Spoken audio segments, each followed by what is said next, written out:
Да, коллеги также попросили показать, как набирать много ответок, как вообще работает система и контратаки, и атаки. Сейчас я покажу, как я это делаю чтобы максимально эффективно, максимально большое количество контратак тебе прилетало, и под множители ты брал хорошие ивенты.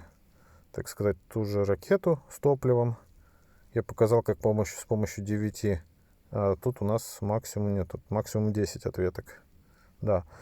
То есть как работает система? Когда ты долго находишься вне игры, тебе может прилететь прямая атака, не знаю, там 16 часов или 24.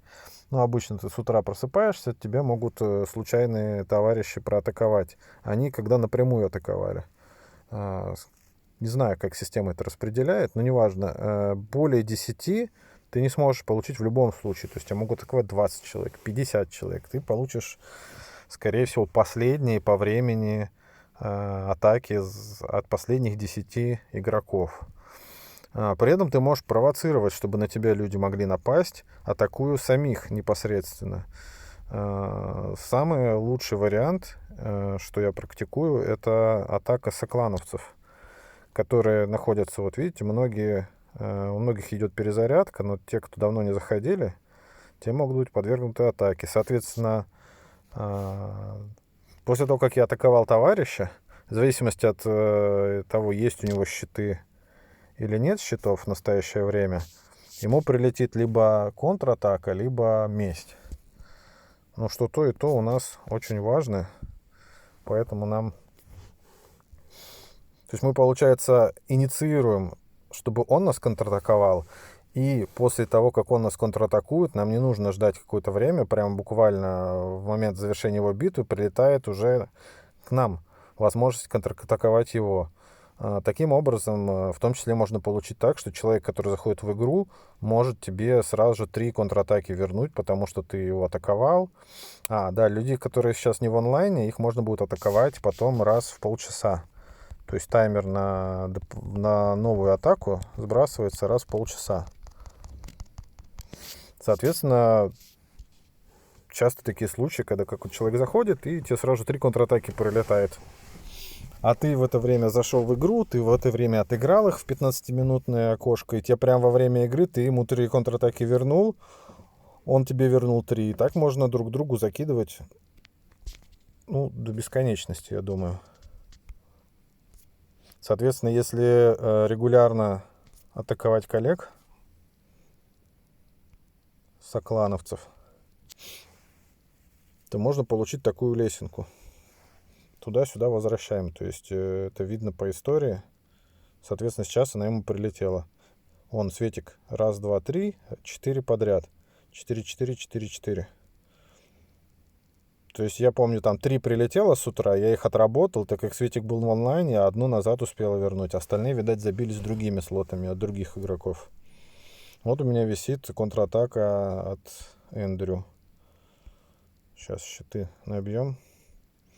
Щиты, к сожалению, работают только те, которые вот сейчас на нем активированы. В принципе, можно подгадывать, копить эти атаки для следующего окна. Если во время игры они добавляются, их лучше всего расходовать под вот этот таймер 15-минутный, когда X2 работает. А до этого вы следите, чтобы у вас просто, если атаки прилетели, чтобы у вас постоянно было 3 из 3 щитов. В данном случае я использую простую башню, так как для вот этой истории с контратаками, особенно в свиной гонке, важно, чтобы башня тебя там сильно урон не наносила, особенно ракетная башня. Ракетная башня, когда ты в свиной гонке пробуешь проатаковать человека и собрать 20 тысяч камней, ракетная башня копии от овердрайва уничтожает с одного выстрела. И бывает такое, что ты все равно проатачишь, все равно человек там, получит урон, ты его пробьешь, но при этом соберешь не 20 тысяч, а 5 или там 15. То есть эффективность свиной гонки снижается из-за тех, кто ставит в защиту ракетную историю. То есть на момент свиной гонки, если вы уж хотите ставить эти ракеты, хотя они ни на что не влияют, даже если вы поставите ракеты, в 99% случаев вы получите 3 желтые контратаки и все остальные 7 зеленых. Насколько я читал на Reddit, там только щиты влияют на то, получишь ты желтую контратаку или зеленую месть в ответ. Поэтому топы рекомендуют ставить первую башню. У нее много хп, она там генерит этих мобов, и просто сосредоточиться на щитах. Я не проводил сравнение. Возможно, какая-то вот эта огненная башня вообще, там она очень хорошо сносит. Очень много времени нужно будет на пробитие, когда ты уже набрал критическую массу там звезд. Поэтому мои рекомендации всему клану на момент свиной гонки, на выходных, когда у нас свиная гонка идет двухсуточная, и бывает еще свиная гонка в середине недели, тоже на 2 суток, либо энергию отключать, то есть просто не копить вот эту энергию, либо просто башню переключать на, соответственно, первую башню усиленную. Так, это что касается атаки, контратаки. Часто я использую атаку также по всем своим соклановцам, когда есть свободное время. Я предпочитаю не проходить ладдер вот этот внизу, который через дуэли, а чисто через атаки. Это, во-первых, будет провоцировать атаки на тебя, чтобы каждый час тебе приходило побольше ответок. Соответственно, ты потом на следующем ивенте можешь больше заработать там звезд, набрать этих камней для гонки. Вот космическая гонка на это не влияет. Ты просто должен собрать там топливо и множители. Вот, в АА, видите, перезарядка 26 минут 13 секунд. Значит, через 26 минут можно будет снова его атаковать. То есть тех, кто в офлайне, раз в полчаса можно атаковать. Ну и так далее. То есть ты пробегаешься, просматриваешь по клану все, кто готов, кого можно атаковать, кого нельзя. Вот. Каору. Еще кого можно атаковать? Чтобы гарантированно получать ответки, можно атаковать топ, допустим, 10 игроков других кланов. Мы можем заходить через G, справа в нижнем углу, это типа лиги. Вот здесь наверху справа переключиться на клан-лигу. Соответственно, у нас тут рейтинг. Мы находимся на 109 месте. Поздравляю, коллеги. Мы раньше так близко к соточке не подбирались. К 100-му месту в рейтинге кланов. Соответственно, здесь где-то 20 мест перед нами и 20 мест после нас. Перечень кланов и игроков. Вы можете выбрать любой вам понравившийся, попасть на перечень игроков и их атаковать, если есть возможность. Обычно топ-10 по рейтингу вот в этих кристаллах или искрах как-то, в общем, в клановой валюте можно атаковать. Вернее, атаковать-то можно всех, но они, скорее всего, ответят, потому что активные игроки. Также можно подгадывать историю под тех игроков, которые сейчас спят, но скоро проснутся, допустим, Дальний Восток или Штаты. Или вот, допустим, у нас сейчас раннее утро, а вот тут, очевидно, товарищи из Кореи, то есть если по европейской части России раннее утро, то у них уже там хороший такой день или вечер. Соответственно, больше шансов, что они там будут в активности. То есть с момента, как вы его атакуете, до момента, когда он зайдет в игру и сделает контратаку, может пройти немного времени, не так, как, допустим, вы ночью будете пытаться атаковать кого-то из своего региона. То есть я так часто американцев шарашу по ночам. По крайней мере, наши могут спать, игроки из европейской части России, а американцы могут бодрствовать. Либо наоборот, вечером активно можно в Америку не щемиться, а Европу бить. Там по названию клана примерно можно определить локацию.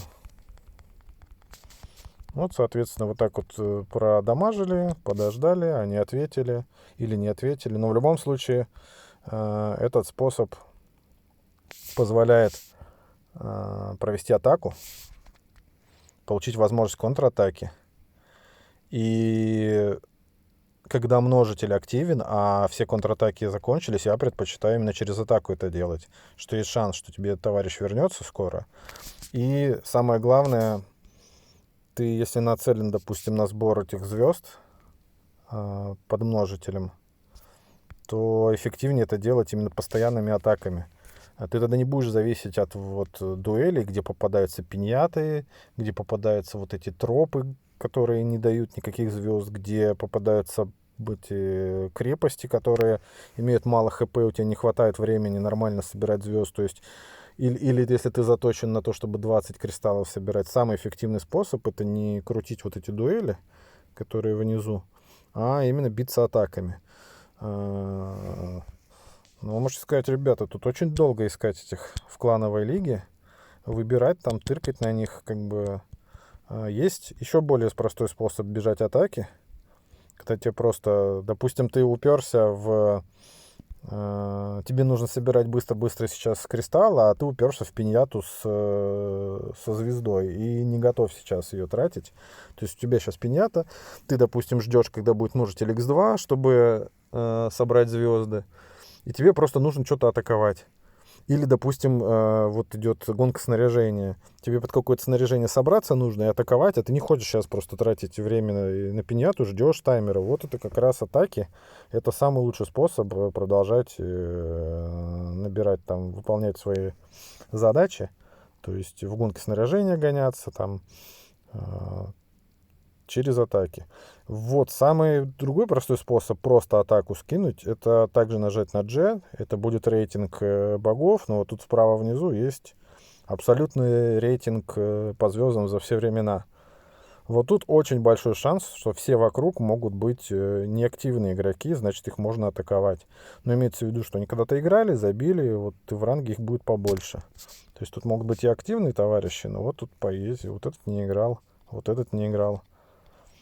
То есть здесь этих побольше. Плюс еще в этой истории такой, что ты постоянно звезды собираешь и в этом рейтинге растешь. И все эти ребята обновляются. То есть ты видите, как много людей можно атаковать. Потому что обычно вниз идешь. Прям каждый второй. Пожалуйста, ты не тратишь много времени для поиска атаки. Они практически здесь. Здесь шансов, что тебе вернется атака меньше, потому что вот эти ребята, скорее всего, больше уже не играют, бросили играть. А через основное меню тоже можно попытаться, но в этом, в меню рейтинга лиги, но тут все друг друга и так быстренько атакуют, тут все очень активные в этой лиге. То есть таких ребят, которые сутки не заходили и находятся на 300-м месте в J-лиге, очень мало, поэтому шансов найти тут, кого можно проатаковать, практически нет. То есть если тебе нужна эффективная история сделать контратаку, получить, то лучше активных каких-то членов клана, там, с утра, рано утром или в какое-то время проатаковать и завязаться, либо договориться, что кто-то не заходит определенное время, там, сутки, и к нему прилетают атаки. Но там, опять же, каков шанс, что он увидит именно твои контратаки, а не каких-то других игроков, которые в это время там игра тебя подкидывают. Это такое себе. Потом, если тебе нужно других контратак получить эффективных, то лучше это делать через клановые истории. Через клановую лигу подбирать. Тут и русскоговорящие, и прочее, и прочее. А если тебе просто нужно быстренько делать бои, при этом ты не можешь сейчас начать дуэль, потому что там тебе пиньята висит, и ты ждешь таймера, то самый эффективный способ это вот из абсолютного рейтинга вытаскивать игроков, которые неактивны, просто туда в атаку закидывать.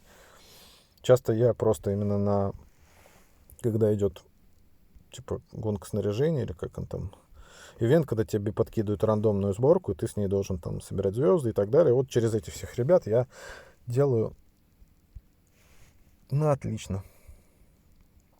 Вот такой подход. Если что забыл, если какие нюансы, также жду комментариев, добавлю полезные комментарии к видео, чтобы все члены клана и все ребята, которые посещают наши ресурсы, знали, как эффективно тратить свое время, эффективно зарабатывать звезды, очки. Ну, так приятнее играть, когда ты можешь показывать хороший результат. Все, до встречи.